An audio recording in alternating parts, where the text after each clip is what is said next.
नमस्कार दोस्तों, कैसे हो आप सब। आशा करती हूँ आप स्वस्थ एवं खुशहाल होंगे। तो चलिए, आज के दिन की थकान मिटाने के लिए और खुद को आराम देने के लिए सुनते हैं एक चैन भरी कहानी, जिसे सुनकर आप नींद की आगोश में खो जाएंगे। आज की कहानी है अप्राप्य, जिसे लिखा है डॉक्टर पुष्पा सक्सेना जी ने। अरविंद के शिथिल शरीर को स्तब्ध ताकती दीपा को देखकर मीता का मन करुणा से भर आया था।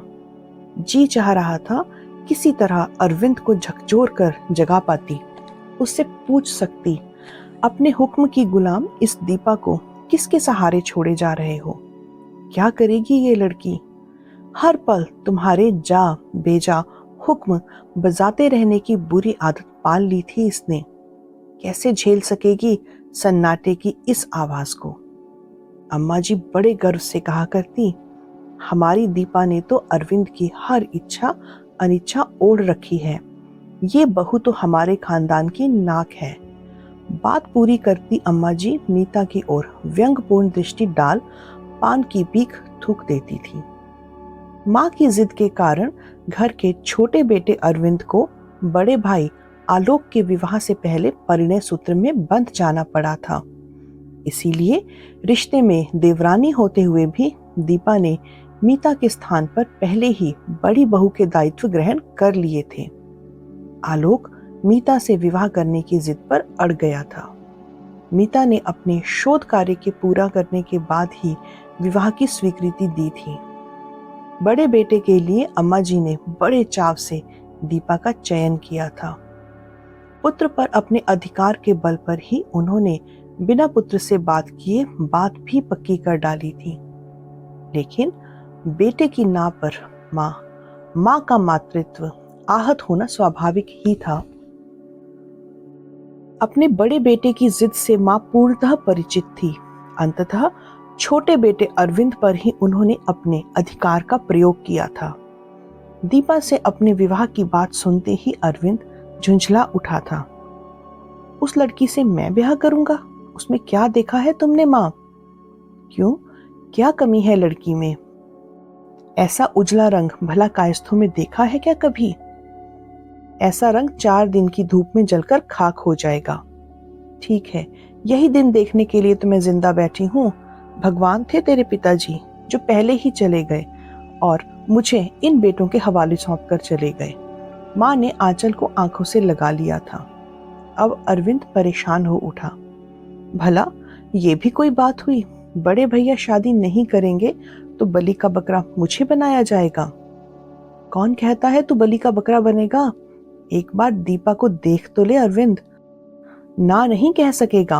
आंचल आंखों से हटाकर माँ बेटे के प्रति उत्साहित हो उठी थी। पर माँ, मैंने अपने लिए एक लड़की देख रखी है।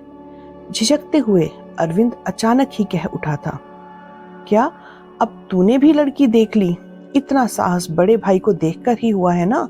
ठीक है, दोनों भाइयों ने जब मनमानी की ठान ही ली है तो अपने मन की करो, पर मुझे कल ही बद्रीनाथ की गाड़ी में चढ़ा देना अरविंद। अब इस घर से मेरा दाना पानी उठ गया है। अम्मा जी फिर सिसक उठी थी। ये कैसी बात करती हो अम्मा? तुम्हारा आशीर्वाद लेकर ही वह इस घर में आएगी। लाडले पुत्र अरविंद ने माँ की मनुहार की थी। कौन है वह रूपमती? जरा हम भी तो सुने। अम्मा के स्वर में व्यंग झलक आया था। वो मास्टर जी की लड़की इंदिरा। अम्मा, अरविंद ने धीमे से बताया था। क्या? वो कलूटी? अरे अरविंद, तेरा दिमाग तो नहीं चल गया है? घर की मेहरी की लड़की भी उससे उजली होगी। दीपा के तो पांव की धोवन भी नहीं है वो मास्टर जी की छोकरी। अम्मा के नयन आश्चर्य में कपाल पर चढ़ गए थे। पर अम्मा, मुझे तो उसका सांवला रंग ही पसंद है, कॉफी कलर।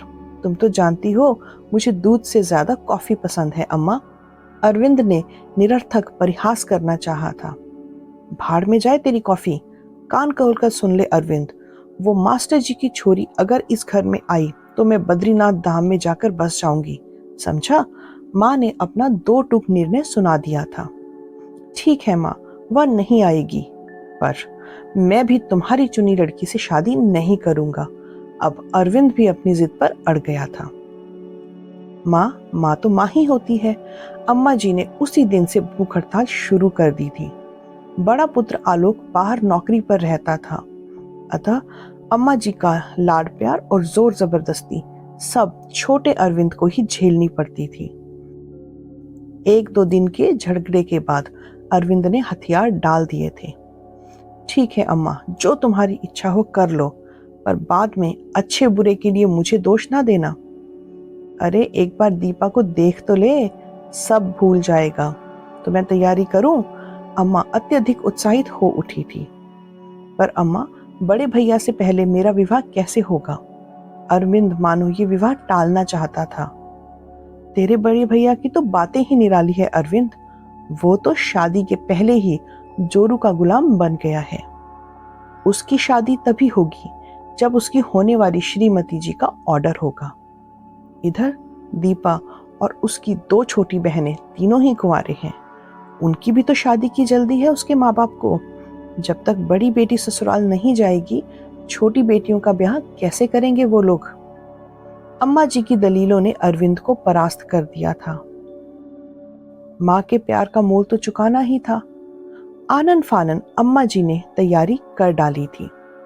मन चाही बहू लाने के उत्साह में विवाह के समय अरविंद के कुम्हलाए मुख पर उनकी दृष्टि भी नहीं पड़ी। बड़े भाई का मुख गंभीर हो उठा था। तूने मुझे यह सब पहले क्यों नहीं बताया अरविंद? मैं माँ को समझा लेता। विवाह जीवन भर का प्रश्न है, यूं जबरन क्या संबंध बनाए जाते हैं? मेरी यही नियति थी भैया, अम्मा को समझाना किसके बस में है? अरविंद के उस उत्तर पर आलोक व्यथित हो उठा था।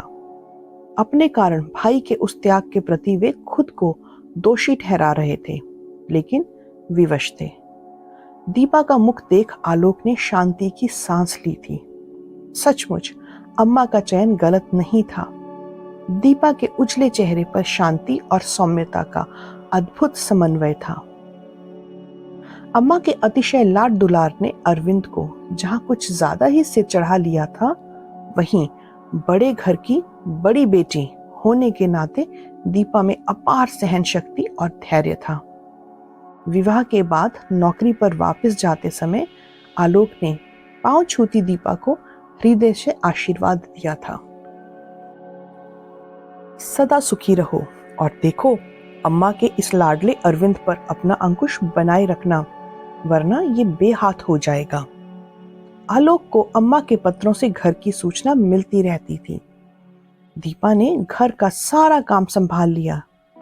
घर की मर्यादा का भी उसे पूरा ध्यान है।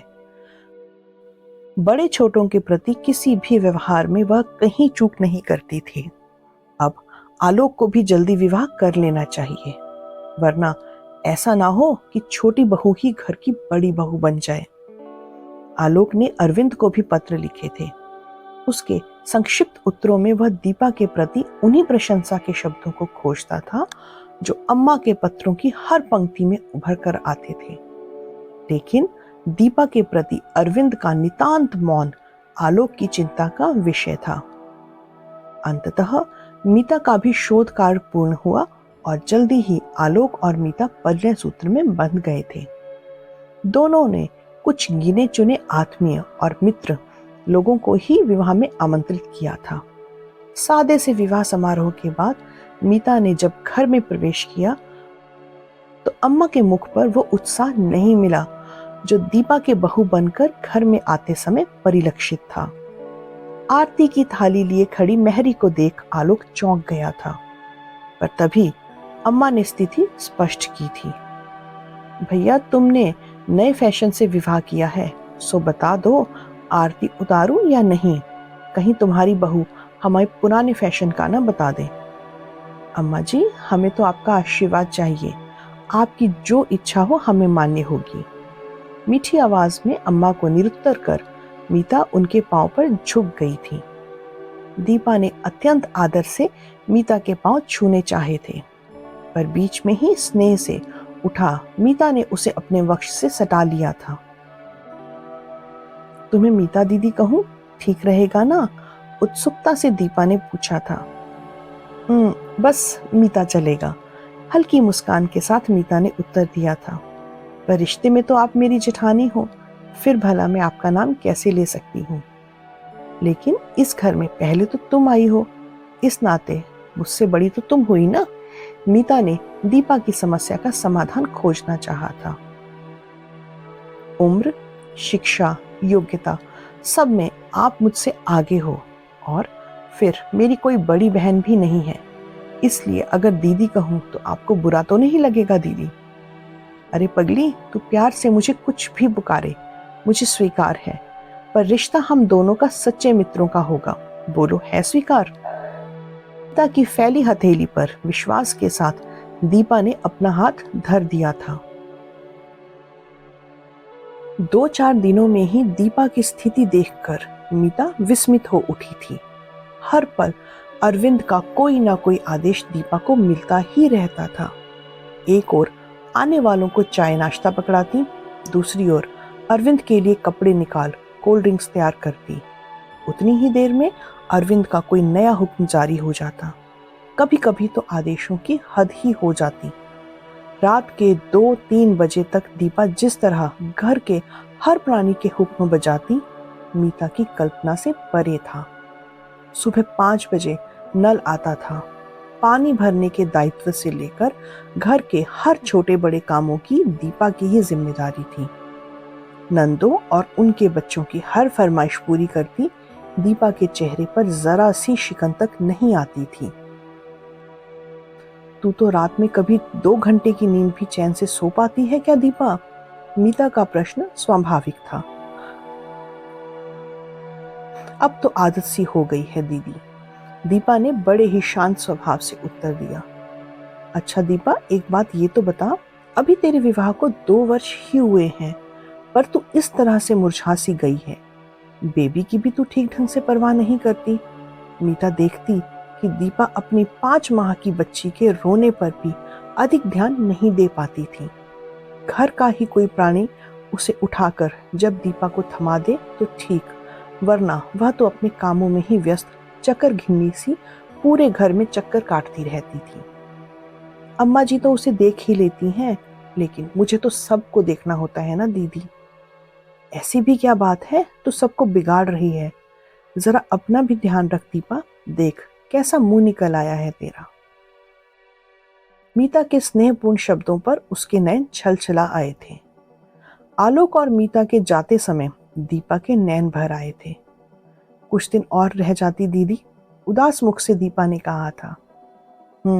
मैं रुक जाती तो तेरी परेशानियां और बढ़ जाती, मीता ने परिहास किया था। नहीं नहीं, तुम्हारे रहने से तो मुझे बहुत बल मिलता है, तुम नहीं समझ सकोगी दीदी। अरे अब तेरा बल हम नहीं अरविंद है।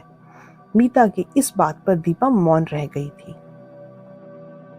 अचानक कुछ दिन बीतने के बाद अरविंद की गंभीर बीमारी की सूचना पाकर मीता और आलोक घर आए।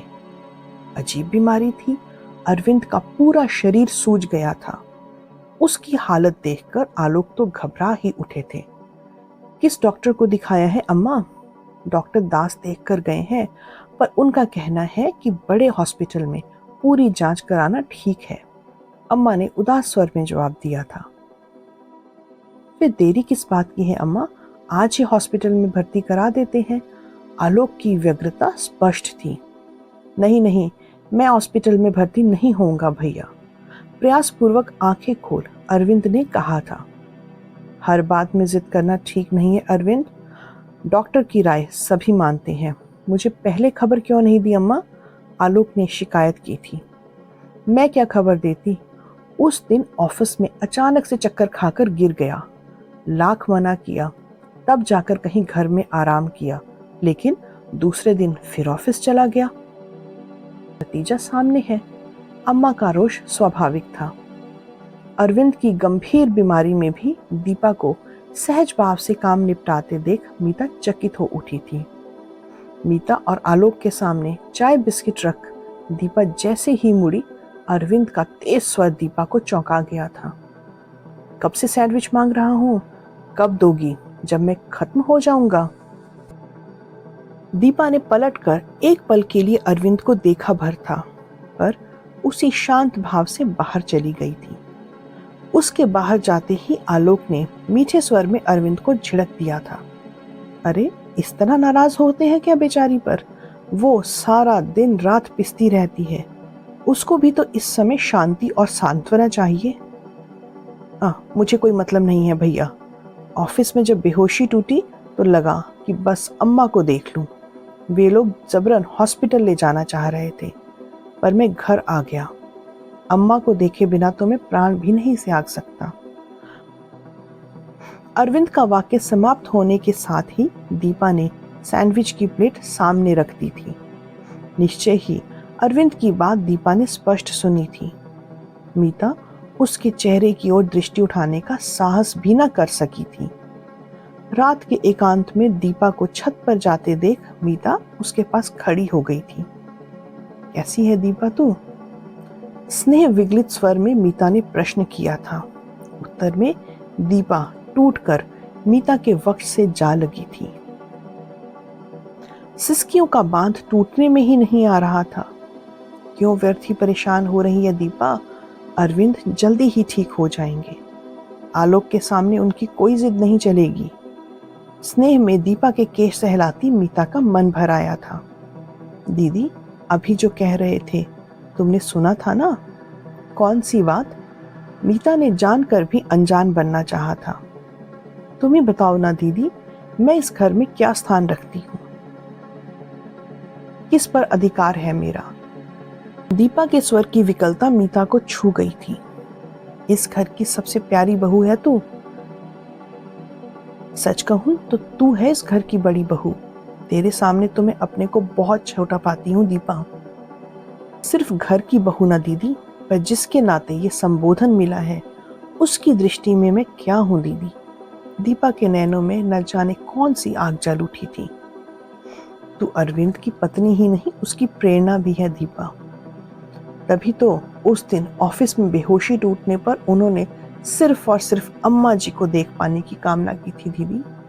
उस समय उन्हें मेरा एक पल के लिए भी ध्यान नहीं आया। अरे वह तो उसका बचपना है दीपा। अम्मा जी का अपने इस छोटे पुत्र पर जरा ज्यादा लाड है ना, सो वह उनके इस स्नेह के प्रति अपना आभार जताना चाहता है। मीता ने बात संभालनी चाहिए थी, पर वह जानती थी कि दीपा के हृदय में अरविंद की उस बात ने कितना आघात पहुंचाया था। प्रेम प्रतिदान नहीं चाहता, पर जिसके लिए सब कुछ अर्पित कर दिया, उसके दो मीठे शब्दों पर भी अधिकार नहीं है। अरे दीपा, तू बेकार की बातें सोचती है। अरविंद तुझे बहुत ज्यादा प्यार करता है। नहीं दीदी, इसके आगे कुछ मत कहना। अम्मा जी की गलती का दंड मुझे भोगना पड़ेगा। यह तो अन्याय हुआ ना। अम्मा जी की कौन सी गलती दीपा? उन्होंने किसी और से विवाह करना चाहा था। अगर उनकी वो इच्छा पूरी नहीं हो सकी तो क्या इसके लिए मैं जिम्मेदार हूँ दीदी? अरे वह बात तो अरविंद कब का भूल चुका होगा दीपा।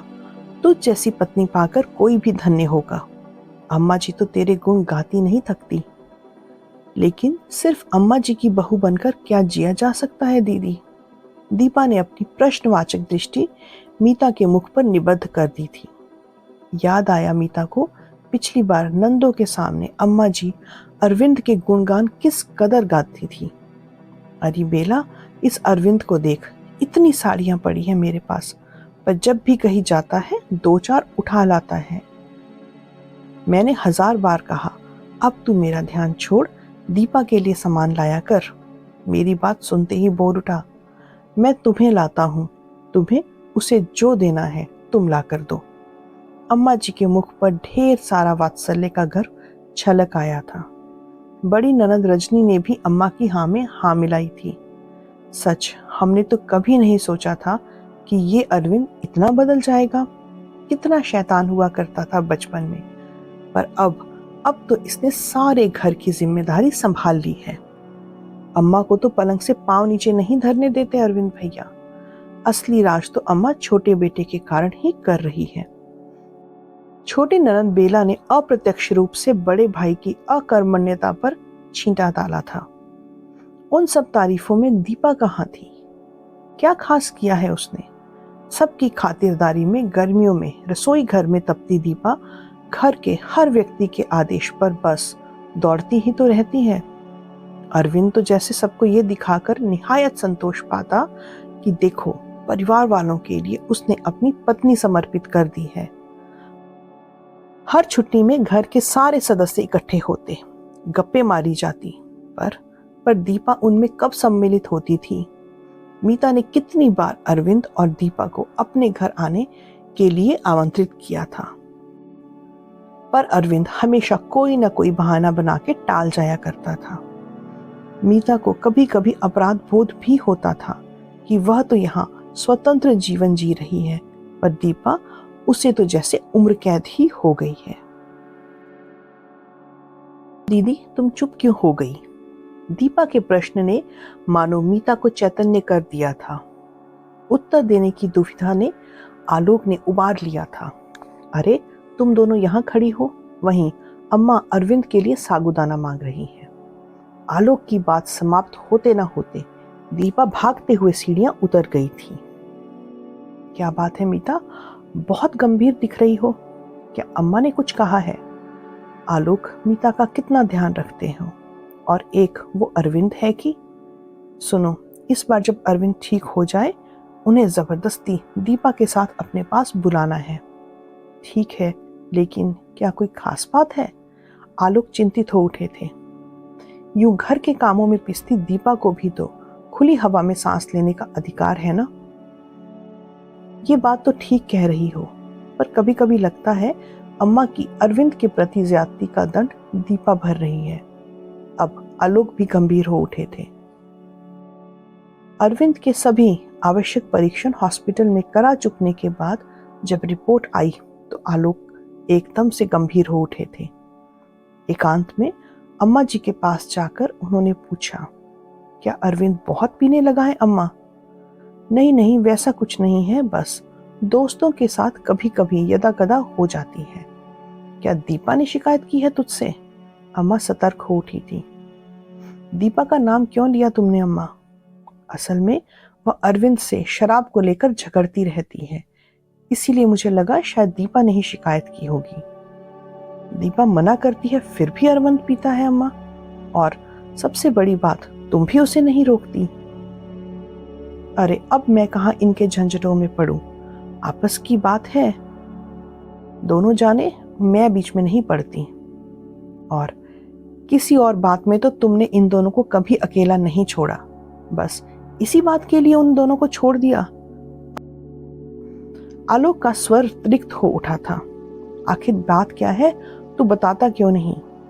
अरविंद का लीवर बहुत बढ़ चुका है, ब्लड प्रेशर हाई रहता है, शराब तो उसके लिए जहर है अम्मा।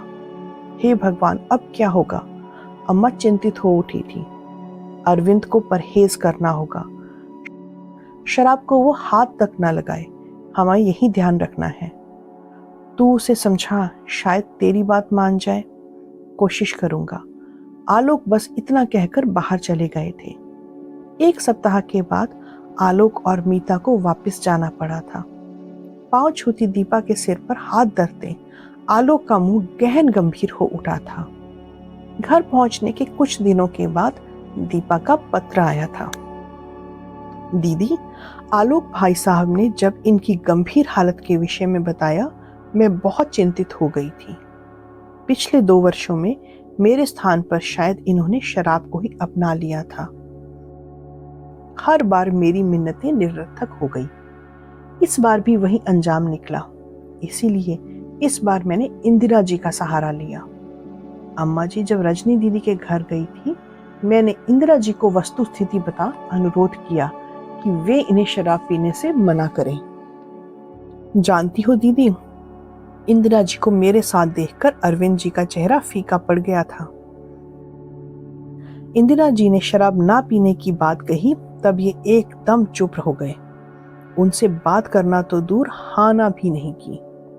अपने मन का चोर बता दूं, मैं कमरे के बाहर ही खड़ी थी। पूरे शरीर के रोम रोम कान बन गए थे। इंदिरा ने इनसे पूछा था, खुश तो हो अरविंद? तो जानती हो दीदी इन्होंने क्या कहा? आप बूझ नहीं सकोगी दीदी। अरविंद जी ने कहा था, दीपा के सिवा मुझे झेल सकने वाली दूसरी लड़की बनी ही नहीं है इंदिरा। बहुत सुखी हूं मैं उसे पाकर। सच दीदी, मुझे लगा मेरा तप सार्थक हो गया। रोम रोम उल्लासित हो गया। इंदिरा जी के जाने के बाद जब मैं कमरे में गई तो इन्होंने मीठे स्वर में कहा था, मेरे जीवन पर तुम्हारे सिवा और किसी का अधिकार नहीं है दीपा। ऐसी गलती फिर कभी मत करना। कोशिश करूंगा तुम्हारे योग्य बन सकूं। दीदी, मुझसे तो यह खुशी झेली नहीं जा रही है। मेरा अप्राप्य मिल गया है। तुम्हारा आशीर्वाद मुझे फल गया। भाई साहब को चरण स्पर्श। तुम्हारी दीपा। पत्र समाप्त करते मीता के नयन भर आए थे। मन ही मन भगवान को धन्यवाद देकर यह शुभ सूचना आलोक को सुनाने के लिए लॉन में चली गई थी। आलोक भी सुनकर खुशी के मारे गदगद हो गए थे। लेकिन बस 15 दिनों के बाद ही तो वज्रपात हुआ था। टेलीफोन से अरविंद के अचानक एक्सीडेंट की सूचना पाकर जब तक वे पहुंचे, अरविंद सबसे नाता तोड़कर चला गया था। दीपा के स्तब्ध चेहरे को देख सब सहानुभूति जता रहे थे। बेचारी की उम्र ही क्या है, कैसे कटेगी सारी जिंदगी। कल दीपा का जन्मदिन था। उसके लिए साड़ी खरीदने ही तो गया था अरविंद। ना जाने कब कौन स्कूटर को टक्कर मार गया। बेहोश पड़ा मिला था बेचारा। अरे दीपा को रुला रजनी बेटी, दुख उसके सीने में जम गया है। पत्थर हो गई है, साथ में नन्ही सी जान। कैसे निपटेगी, कैसे बिताएगी अपना पूरा का पूरा जीवन। अम्मा जी का तो रो रो के बुरा हाल था। आलोक के घर पहुंचते ही वे उसके कंधे पर सिर रखकर हा हा कर रो उठी थी। मेरा लाल, मेरा बेटा चला गया आलोक। फीकी आंखें पोंछ आलोक के सुदृढ़ हाथों ने अम्मा को सहारा देते समेट लिया था। अम्मा जी को सहारा देने को आलोक का कंधा तो है, पर दीपा, वो किसके कंधे पर सिर रखकर रोएगी। अपनी जगह से उठ मीता ने स्तब्ध ताकती दीपा का सिर हौले से जैसे ही अपने कंधे पर रखा, दीपा का बांध टूट उठ गया। मीता की साड़ी भिगो गया। तो दोस्तों, ये थी आज की कहानी। कैसी लगी हमें कमेंट करके जरूर बताइएगा। अगर कहानी अच्छी लगी तो इसे लाइक कीजिए और शेयर कीजिए, और ऐसी ही और बेहतरीन कहानियां सुनने के लिए चैनल से जुड़े रहिए। तब तक अपना ध्यान रखिए और शुभ रात्रि।